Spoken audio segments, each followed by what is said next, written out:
Emergency kit म्हणजे गरजोपयोगी गोष्टींचा केलेला साठा, जो संकटातून बाहेर पडण्यासाठी मदत करतो। त्यामुळे पावसाळ्याच्या दिवसात स्वतःचं वादळ वाऱ्यापासून संरक्षण करण्यासाठी हे इमर्जन्सी किट नेहमी तुमच्याकडे असायलाच हवं।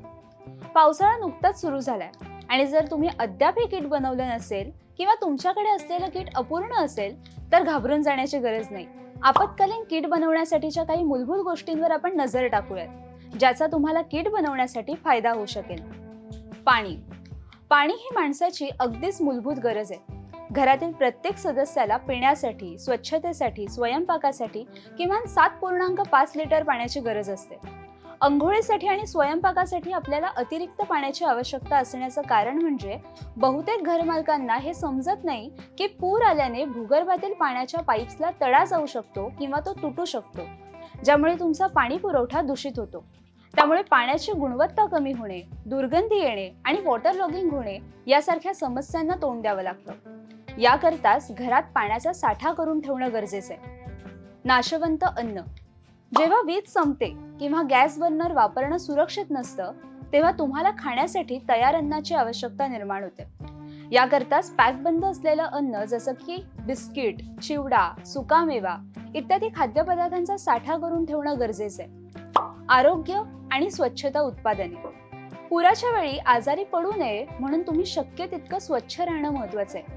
वैयक्तिक स्वच्छता उत्पादने, ओले पुसणे, जीवनसत्वे, प्रिस्क्रिप्शन मेड्स आणि अगदी कीटकांपासून बचाव करणारी औषधे तुमच्या आणीबाणीच्या पुरवठ्यामध्ये आवश्यक आहेत। प्रथमोपचार किट: नैसर्गिक आपत्तीच्या वेळी अपघात होण्याची शक्यता जास्त असते, त्यामुळे प्रथमोपचार किट बनवणं आवश्यक आहे। ते जलरोधक पिशवीत किंवा टूल बॉक्समध्ये साठवलं पाहिजे, ज्यामध्ये ओरखडणे, भाजणे अशा दुखापतींवर उपचार करण्याजोग्या वस्तू असतील।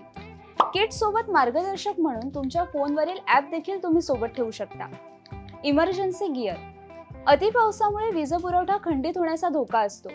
यावर उपाय म्हणून अतिरिक्त बॅटरीसह फ्लॅशलाईट किंवा स्वयंचलित दिवे, मेणबत्त्या, काडेपेटी, लायटर, शिट्टी, चाकू इत्यादी गोष्टींचा किटमध्ये समावेश करावा।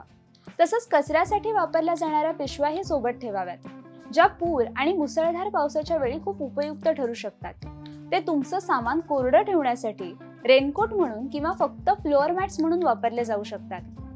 अत्यावश्यक कागदपत्र आणि पैसे: रोख रक्कम, जन्म प्रमाणपत्र, जमिनीची आणि इतर महत्त्वाची ओळख कागदपत्र वॉटरप्रूफ लिफावे किंवा झिपलॉक बॅगमध्ये ठेवावेत। आपत्कालीन संपर्क क्रमांकांची एक प्रतही सोबत ठेवली पाहिजे आणि केवळ तुमच्या सेलफोनमध्ये नाही तर वहीत किंवा पेपरमध्ये लिहून ती ठेवावी, कारण फोनची बॅटरी कधीही संपू शकते। गृह विम्याची गरज: जरी तांत्रिकदृष्ट्या एखादी वस्तू या लिस्टमध्ये समाविष्ट करता येत नसली तरी ती महत्त्वाची आहे। ती म्हणजे गृह विमा, जो पुरादरम्यान कोणत्याही नुकसान किंवा नुकसानीच्या खर्चाची भरपाई करू शकेल। या योजनेमुळे तुम्हाला आगीपासून ते पुरापर्यंत घरातील विविध धोक्यापासून योग्य संरक्षण मिळतं। आपत्तीच्या नुकसानीपासून तुमचं कुटुंब आणि घराचं रक्षण करण्यासाठी आजच तुमच्या घराचा होम एक्सेल प्लस सह विमा तयार करून घ्या आणि अशाच नवनवीन टिप्ससाठी माय महानगर मानिनीला नक्की सबस्क्राईब करा।